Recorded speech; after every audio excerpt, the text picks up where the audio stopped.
परम कल्याणमयी भगवत कथा के रसिक वृंद,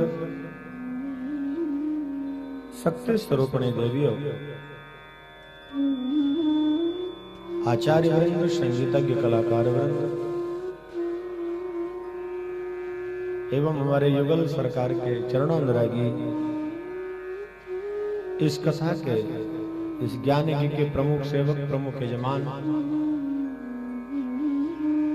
श्री कृष्ण रसामृत सेवा समिति प्रशांत विहार रमणी के सभी श्री कृष्ण रसिक प्रेमी भक्त वृंद,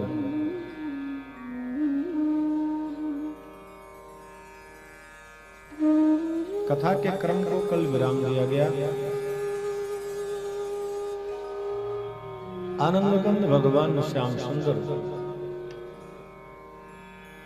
मां परम्बा रुक्मिणी का पहले हरण कैसे किए, फिर वरण कैसे किए।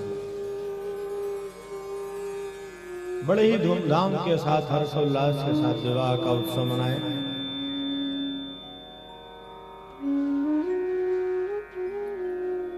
व्यक्ति के जीवन में दो ही क्रम है, पूर्वार्ध और उत्तरार्ध।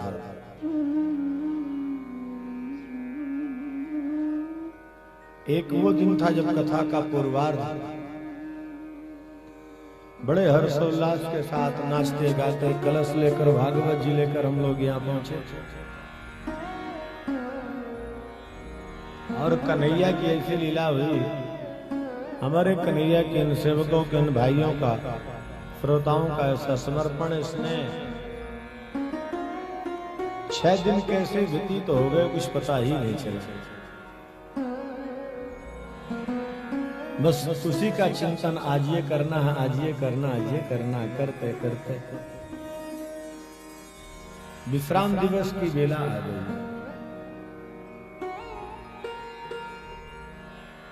ये 7 दिन कैसे जल्दी निकल जाते हैं पता नहीं चलता। हम तो उस कृष्ण से यही प्रार्थना करते हैं कि कन्हैया, हे मां राधा रानी, अपने इन भक्तों पर इतनी कृपा बिखेरो कि खूब प्रसन्न चित्त रहकर, स्वस्थ सानंद रहकर आपकी सेवा ऐसे करते हुए अपने इस जीवन यात्रा का सुखोपभोग करें। जीवन का आनंद क्या है उसका रसपान करते हुए अपने जीवन को कृतकृत्य करें। क्यों? हमारे आपके जीवन में जो आनंद आने वाला है बगैर कृष्ण के आने वाला नहीं है। और एक बात जरूर ध्यान रखना, जिस दिन हम लोग चाहेंगे कि आनंद मिले उस दिन मिल जाएगा।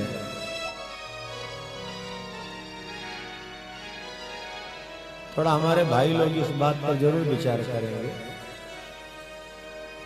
जहां चाह है वहीं राह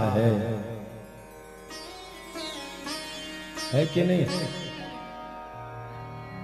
हम किसी पदार्थ को पाने के लिए जब चिंतित हो जाते हैं, समर्पित हो जाते हैं, तो कहीं न कहीं से कुछ समय में उसको अर्जित कर लेते हैं कि नहीं?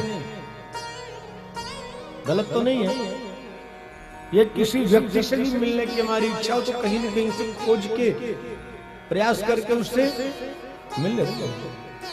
तो जैसे पदार्थ के लिए जब चिंतित हुए, खोजे तो मिल गया, उसी प्रकार जिस दिन मेरे कृष्ण के लिए चिंतित हो जाओगे, खोजोगे अंदर, बाहर नहीं, तो उसी दिन मिल जाएगा। और एक बार मिल गया तो फिर कभी छोड़ेगा नहीं। क्यों? वो भी अपने भक्तों से मिलने के लिए आतुर है। लेकिन जितना हम संसार के पदार्थों का चिंतन करते हैं, जितना हम उसका ध्यान रखते हैं, उतना भी कदाचित श्री कृष्ण का चिंतन कर लें, ध्यान कर लें, तो कभी जीवन में समस्या नहीं आ सकती। समस्या कब जन्म लेती है? जब उसको हम भूल जाते हैं। कई बार एक लोग तर्क देते हैं, इतनी कथा, इतने सत्संग में गए और उसके जाने के बाद भी मिला क्या? ये समस्या, ये परेशानी, ये दुख।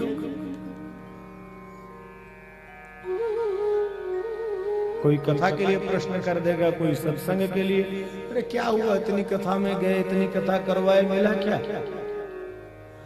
ऐसा नहीं है भाई। आप कथा करवाए, कथा में गए, नहीं मिला, तो कभी आप विचार किए कि भूल क्या है? क्या उस भूल को सुधारने के लिए अपने गुरुदेव के पास बैठे? एक बात बताओ, गंगा जब प्रवाहित होती है गौमुख से, हमारे भाई लोग थोड़ा ध्यान देंगे, अभी भीड़ नहीं है पर आगे हो गया। गंगा जब प्रवाहित होती है गौमुख से, कहां जा रही है? सागर जा रही है। तो कुछ ऐसे होते हैं कि गंगा में गोता लगाकर अपना कल्याण कर लेते हैं, गंगा जल पान करके अपना कल्याण कर लेते हैं, गंगा के किनारे बैठ करके भी कल्याण कर लिया करते हैं। लेकिन कुछ ऐसे हैं कि गंगा में पड़े रहते हैं तब भी उनका कल्याण नहीं होता। बात समझ आ रही कि नहीं आ रही? तो गंगा के अंदर कौन पड़ा? पत्थर पड़े कि नहीं पड़े? बोलो। नर्मदा जी में पत्थर पड़े कि नहीं पड़े? उनका कल्याण हुआ। गंगा कब से बह रही है, लेकिन कल्याण नहीं हुआ। उसी प्रकार सत्संग में चले जाने मात्र से कल्याण नहीं होता। हम उसी पत्थर की भांति पड़े रह जाएंगे जहां वहीं।